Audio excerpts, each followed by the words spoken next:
The next debate topic is on the topic, are religious arguments relevant in the debate over same-sex marriage? So we have Vito taking the negative position, arguing that religious arguments are not relevant, and Jeremy will argue the affirmative position. So this has recently been a topic of debate in Australia, of course. In 2013, the Australian Capital Territory passed legislation that would allow for same-sex union, and it was taken to the High Court, which found the legislation invalid because it contravened the Commonwealth Marriage Act of 1961, which of course specifically defines marriage as between a man and a woman. But the High Court did say that the Constitution's marriage head of power would allow federal parliament to legislate for same-sex marriage. And of course this continues to be a topic of debate, so about whether or not politicians ought to be allowed a conscience vote or they have to vote along party lines. Of course, with the Liberal National Coalition, 60% of the party voted against having a conscience vote, so they would have a party line vote, and the then Prime Minister Tony Abbott proposed that there would be a national plebiscite, so a non-binding referendum that would allow members of the Australian public to express their views about whether or not Parliament should legislate for same-sex marriage. And of course we've then had a change in Prime Minister, and the current Prime Minister Malcolm Turnbull has indicated that he will stick with the position that there will be a national plebiscite following the next federal election. So again, I would just like to emphasise that the views expressed for the purpose of the debate and the discussion aren't necessarily the views of the presenters or of the University of Southern Queensland. And I'll now hand over to Vito and Jeremy. Okay, so I think since we started with disclaimers, so we're not talking here about whether same-sex marriage should be come into place in Australia. We're talking here about whether religious arguments should be allowed or considered valid as part of the public debate. If there's a national plebiscite, there's going to be a yes side and a no side, and we're talking about what sort of arguments are valid from either side. Are religious arguments valid, or only arguments that are based on what we might call rational or reasons that are accessible to everyone?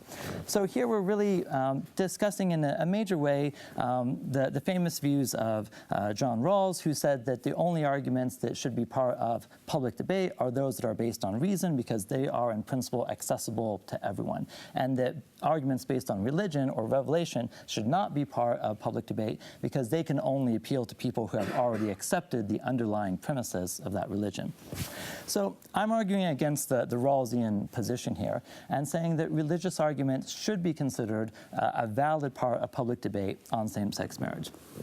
And a major reason for that has to do with conscience, that religious views on same-sex marriage are fundamental. They have a long historical pedigree. They're a major aspect of many religions' beliefs on the relationship between men and women. And so asking or telling religious people to stay out of the debate or don't bring your religious views into the debate, I think marginalizes them. That we should welcome all comers to the debate, that we should welcome what John Stuart Mill considered the marketplace of ideas. If they want to bring those religious beliefs into the debate, they're open themselves to counter-arguments, to attack those religious beliefs, but it should not be a priori excluded from the debate. Thank you very much, Jeremy.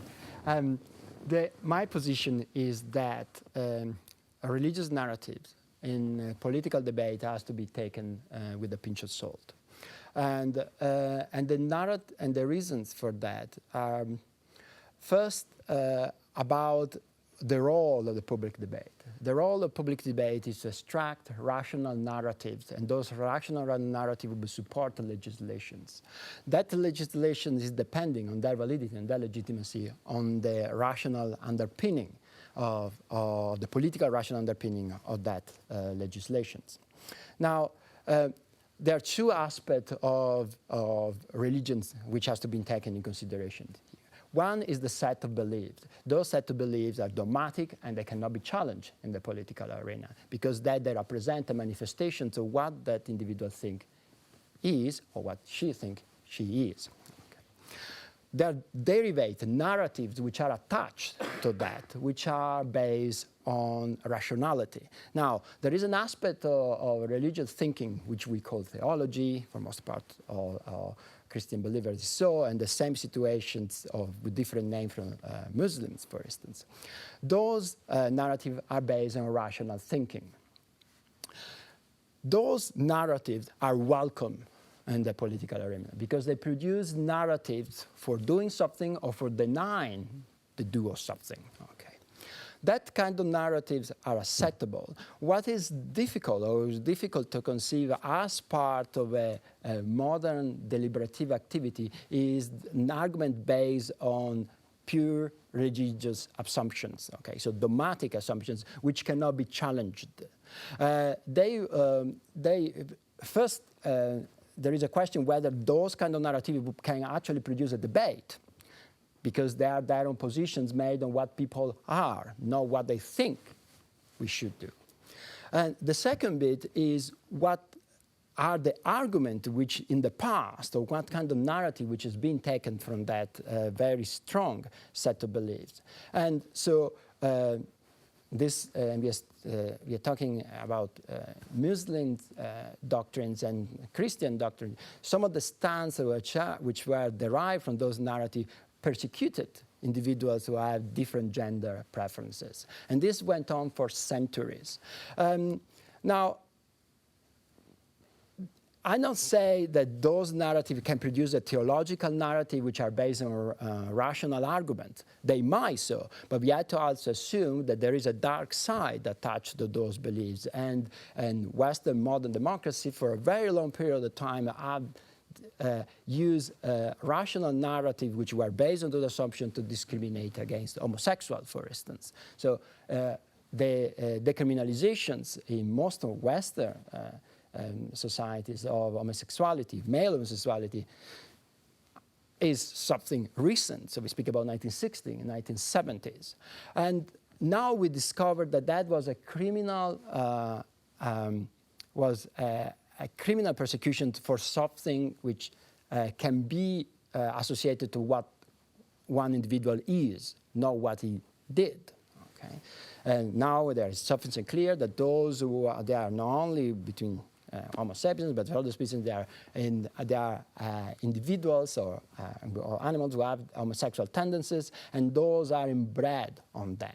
There is nothing that they can do to avoid those tendencies. Now, here, let me conclude with this saying. So we have a set of beliefs, a group of individuals who have a set of beliefs for a long period of time they have persecuted others for what they are. And that create a situation now that the same individuals, so the last representative of the same group of individuals who persecuted others, want to say, well, you are not allowed to be treated as equal as us. And this happened again. I was thinking, I'm not saying that the rationality, the theological element from the religious beliefs cannot be part of the democratic debate. It can be so. But we have to bear in mind that that is part of an history. And the example here, probably it would be very difficult for people to accept that Volkswagen would produce guidelines on how to make green cars for the near future. For the same narratives, it's very difficult to accept the narrative based on these dogmatic assumptions, which might be rational, should enter conditions the public debate over the equality on the area of same-sex marriage. Well, one of the concepts you mentioned was equality. I think that's an important one. And in many countries, this whole issue over same-sex marriage has been decided on the grounds of equality, but under a Bill of Rights. But Australia, of course, doesn't have a Bill of Rights. We've decided here in Australia to open this up to public debate and have a plebiscite on it. And I think when that's done, when you do that, you can't tell people, yes, please participate in this debate, this plebiscite, but leave your religious beliefs at the door. Or let go of your fundamental moral views because they've been informed by your religious upbringing. So if we're going to have a national plebiscite, if we're going to have a national debate, we have to welcome everyone who wants to participate in that debate, even if their views are based on their religion. And the other aspect of it, you mentioned that many religions have a history of discrimination towards gay and lesbian and bisexual individuals, and that's certainly true. But there's also a strand in liberal Christianity and many other religions that supports equality, that supports the full recognition of GLBT people. And if that support is based on the religious belief, that too should be an element in the debate. So whether from a liberal perspective supporting same-sex marriage or from a conservative perspective opposing same-sex marriage, both of those views, even if religiously informed, should be part of the debate instead of excluded from the debate. I agree with you. I think the theological aspect of the religious beliefs should be part of the political debate. So the particular claims which make a direct associations between sexual preferences and perversions, which is part of the religious set of beliefs, that element not only can produce very little contributions because it cannot be challenged. That's what the books said. But on the other side, it produces those kind of narratives which those who are homosexual perceived offensive, in particular because the source of those narratives were used 2 generations ago to put them behind bars, and if you move 2 centuries before that, in a situation which were far worse than prisons. And so I would say that the narratives about theological derivations of the religious beliefs are very welcome because that is just an expression of what people believe and how they engage. But the crude manifestations of religious dogma might not contribute to the debate over the equal treatment of those who have different sexual preferences. Well, it sounds to me like you're supporting all theological views on the debate, but carving out a small segment because it will be offensive. Or maybe hateful. Maybe that's what this debate becomes part of, is a hate speech sort of debate. But the other aspect of what you're saying that I want to challenge is, I think maybe you're drawing a dichotomy between religious beliefs, which we understand are non-rational in nature because they're based on revelation or inspiration, and then secular sort of arguments. But we shouldn't assume that secular arguments are rational. There's all sorts of secular arguments that don't involve religion, but that we couldn't really say are rationally based and empirically proven and so forth. So again, I think the underlying position, if we're going to have a debate, it has to be a full, open debate, and not one where we, at the door, tell certain people they can't bring their views into the debate. Well, I agree with you that some assumptions we made in most of Western liberal societies are not challenged. So we might have a debate over utilitarianism, which is an underpinning aspect of modern Western liberal societies, is rational or acceptable as a way to set out how life of millions of individuals lives. Okay, so I agree that there are some elements of liberalism and which might be unscrutinized. But in these particular situations, what we are dealing here is an analysis of rational or arguments or political claims cannot be challenged, because that connection between those assertions and the individuals, the group who make those assumptions, create a debate over what they are. And in democracy and the political arena is geared up to extract rationality that supports narratives for legislations. Okay? It's not geared up to saying what individuals are. And so we create, first, we might not create a debate, and second, we create a platform where individuals broadcast beliefs without giving the possibility to both to them and to others to find themselves a political engagement for it. And that is where the debate might not produce rational outcomes, okay? Because it will degrade to a level of what you are and what you are not. Well, I think that's maybe where we fundamentally view, because I think the cure for problematic speech is more speech. And so if we have someone saying same-sex marriage should be prohibited because the Bible says homosexuality is wrong, and they cite Leviticus or something along those lines. What we need then is more speech. We need other Christians to cite the New Testament and disagree on a theological point of view with that biblical view that homosexuality is wrong, or purported biblical view. So again, instead of making an a priori exclusion, which just leaves those problematic views to fester outside of public light, outside of public view, we should invite those views in, because if we believe in the validity of equality, if we believe in the strength of our views, counterspeech will be enough to show the ignorance behind those views, for example. Yes. I agree with that, but that is at the expenses of those who try to get equality. So those who will be offended by that narrative and deeply offended by that narrative are those that we try to rescue from the situations in which they've been discriminated.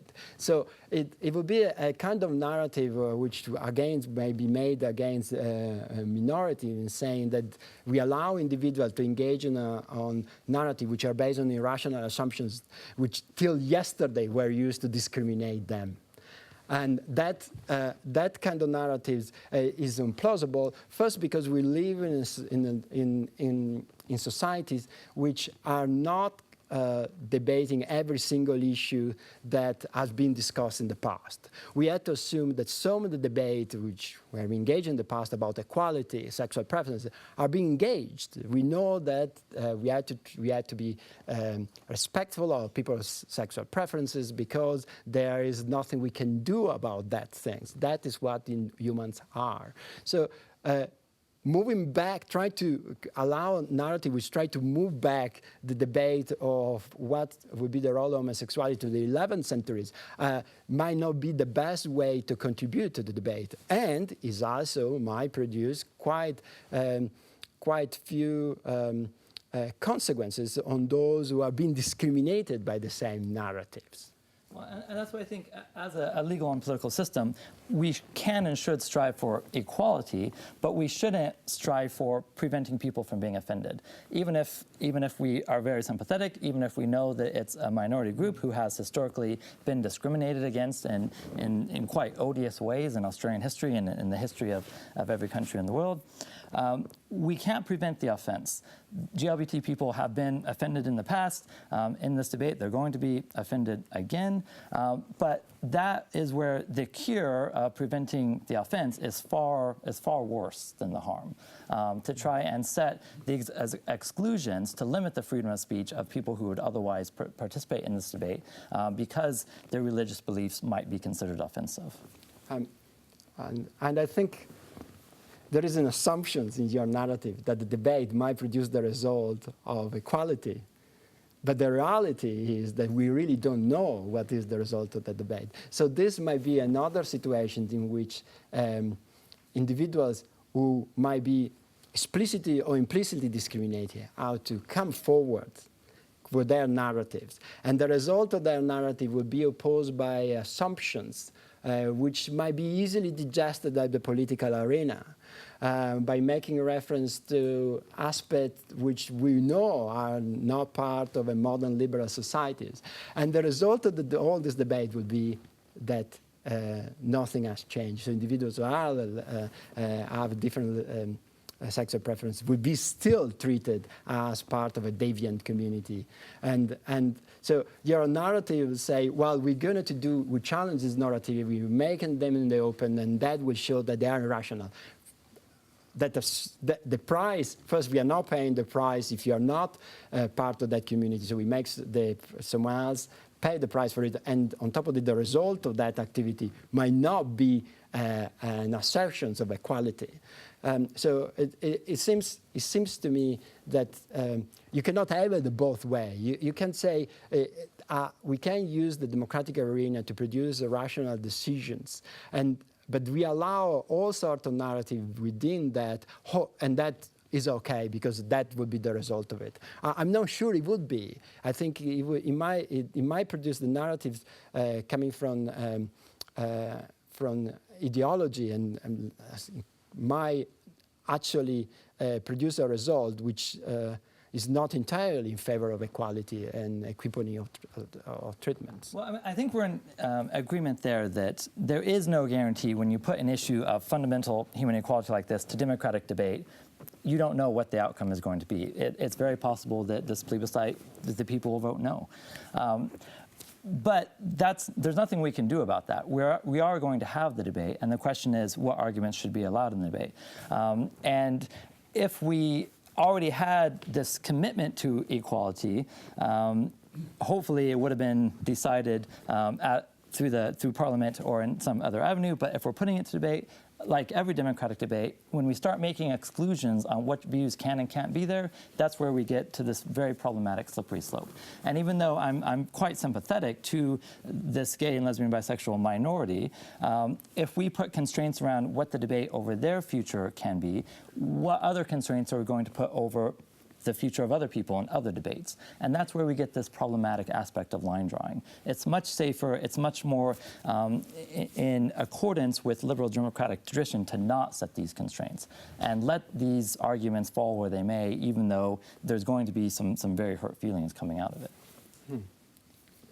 Oh, thank you very much. I think we closed these things. But I had to say that, again, the assumption is that the debate has started now in the past 2 months. This debate has been carried out in most of Western democracy for the past 150 years, and some countries move very quickly to recognize equality. Others are lagging behind, and there is the first thing is there is no direct connections between the level of religious or the role of religions in that particular institutions and the outcomes of it. But what I'm trying to say is that those debates already produce a result which is put in the trajectory, tell us that the outcome tend to favor equality over discriminations.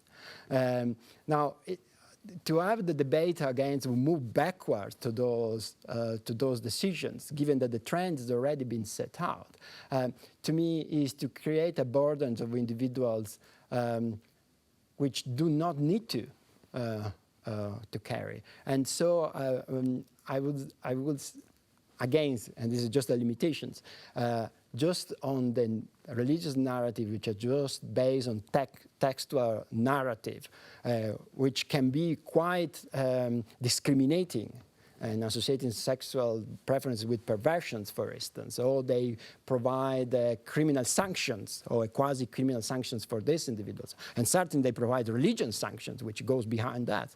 All these narratives should be monitored very closely because the effect they produce on those who might benefit from the debate might be not justifiable. That's what I think is the point of this. Well, I think we both agree. Hopefully those views do not receive widespread attention and do not cause the hurt and offense that we fear. But it'll be interesting to see what happens in the debate. Thank you. So I'll hand over for questions. Just wait until we have the microphone. Thank you. Dr. Breda, I agree fundamentally that irrationally based arguments can lead to very flawed decisions. Do we have? But to me, the conclusion you're drawing is simply highlighting a flaw in democracy. If everybody has a voice, which we currently supposedly do, if everybody has a voice, every opinion can be heard, no matter how flawed it is. Then it comes down to a decision on the people who make the decisions, how do they choose which arguments to accept as valid and reasonable. Is there an alternative to hearing every opinion? That's the question. Is there an alternative to hearing everybody's opinion? Because if there is, I'd love to know what it is, and it's not democracy. Oh, okay. Now, there has to be a distinction here between ancient democracy a modern democracy. Ancient democracy, people go inside the main square in Athens and express their views. Okay, there are people sitting who aspire to lead the others, will stand out on top of a box and say, "This is my view. This is the view for Athens." Okay, that kind of democracy is not our democracy. That's the democracy of the opinions. Okay, and the opinions probably, for the guys come doxa. So everybody come over and produce their own narratives, okay? And then the majority of those narratives will produce the will of the city. We are not in that democracy anymore. We are living in a modern democracy. So what defines modern democracy are rules in two ways. The first, who represent us. So that is how we can make modern democracy to work. The second element is how we engage in a political debate. Again, this is within rules. So you have to be responsible for what you're saying, so you have to be over 18. You have to have all the sort of rules. What we are dealing here is a narrow element of that debate. We are dealing with, can we allow a debate, in theory, that might produce negative implication for those who are being discriminated in the past?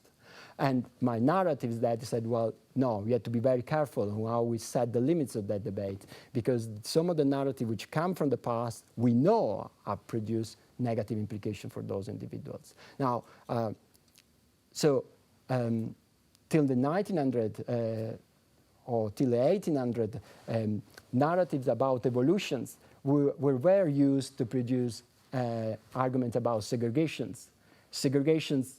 Which now we found abhorrent. People who had just a different skin or were coming from different areas. Those narratives are not allowed anymore in the political arena because rules have been put in place to avoid this kind of narrative. And the same so this is the underpinning of my argument. It's not to say that we live in the societies and so all the arguments has to be policed. No, we are not living in that situation, but there's some arguments which we know produce effects which are not desirable in a society, and for that reason they have to be very limited. May I ask a follow-up question? Okay, fair enough. I can understand that our representatives are there to make those decisions, and that seems to imply to me that they're supposed to make those decisions based on rationality and reason. What about climate change? I mean, is this actually the case? Do we have leaders making decisions based on reasonable argument and evidence, or do we have them making decisions based on opinion poll and popularity? That might be a bigger issue than we can get into here, but Yes. it's a fair question. Yes. Thank you. Yes, Reid. Sorry, I have another question. This one relates to, it's probably more for Vito, and that is it relates to the nature of rationality, because it seems to me that you're assuming that rationality can't have any reference to the supernatural. And if that's the case, then we've had very significant debates in modern political history that have been completely invalid. Martin Luther King's I Have a Dream speech could not have been used in the campaign for civil rights in the United States. There were religious reasons to abolish slavery in the States. There were religious reasons to retain it. So I'm just wondering why rationality must have no reference to the supernatural, and on what basis it would do that, because you can't have empirical reasons to exclude reference to the supernatural, because ironically, in some ways, that would be a faith-based position. Yes. Okay. The narratives. I agree with you. There are the contributions for which we have from faith-based narrative in the modern liberal society are substantial. So the development of accountability in the public sector, or development, probably you know, or you mean there is strong indication has been developed by the development of Lutheranism. And there is also conceptions, the direct connection between ownership or right, which is the basis of modern liberal societies, which is derived from some religious thinking. Even the methodology of our religions developed, so theology. So the methodology we use to develop a rational thinking is based or is in depth on religion doctrines or doctrinal analysis of it. But my argument here is not that we are not allowed argument of faith per se. We are being selective here in some extent. We are selective because there are some narrative which are based on textual representations of the Quran or the Bibles, for instance, which can be constructed as offensive. And we also know that they are being used to develop narrative which discriminate individuals for what they are. So I'm not saying that the contributions of faith to modern liberal thinking, both substantive and epistemologically, so how we think, is substantial. But there's some element of it that might produce negative implications of those who are at the receiving end of those assumptions. And the reason for that might have nothing to do with the religious leaders now, but certainly has to do with what were the representatives of those religious community 50 years ago, if you're speaking about homosexuality per se, or probably 100 years ago, or 200 years ago, when the distinctions between the role of religious community and the state was very, very thin. And so religious prescriptions were used to enforce discriminative policies, which we do not consider acceptable anymore. So I'm just selective of what faith-based narratives are not allowed in the debate over homosexuality and same-sex marriage. Well, it's a good question to answer too, because it's going to tie in very well to our next debate topic on the role of organized religion in modern democracies. Thank you.